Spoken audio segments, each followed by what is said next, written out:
The Internet of Things market is growing rapidly. New hardware solutions are emerging almost daily, while others fade away. Many are constantly updated and improved, such as ESP32, a successor of the ESP8266, and new versions of Arduino. Additionally, other platforms have growing in popularity. This surge is mainly to their integration into the Visual Studio Code programming environment with PlatformIO and, importantly, the ability to write programs in the Arduino framework, which makes them accessible to newbies and the embedded systems world. In the following videos, we'll briefly review the chosen platforms. We'll show Arduino, undoubtedly the most popular microcomputers for enthusiasts and professionals. Arduino boards initially were based on the AVR family of microcontrollers, and we'll focus on them. Espressif System designs another trendy family of microcontrollers. Their system-on-chip elements are based on 10 silica cores, built-in in wireless network interfaces.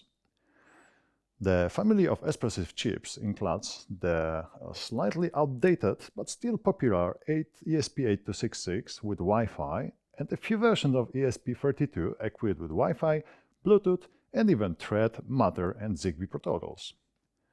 A platform that is growing in popularity is Nordic Semiconductor's nRF52 and 53 families. Norwegian system-on-chip elements are based on ARM architecture and offer 802.15.4 protocols, Bluetooth, Zigbee, Matter, and Thread. They are known for operation stability, low energy consumption, and good support for designers. STMicroelectronics produces another ARM-based family of system-on-chips. Some elements have Bluetooth wireless modules built in. They are stable, well-documented, and have a good development supporting software tools. Although quite powerful, the mentioned platforms are intended for operation in the edge. Working in the fog requires more computational capabilities, which example Raspberry Pi offers. Raspberries are advanced boards capable of running the Linux operating system with a graphical interface and even replacing desktop computers.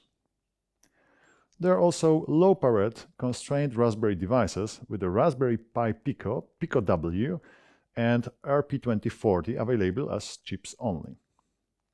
In the following videos, we'll present some details of hardware platforms and show how to write the software for IoT devices built on them.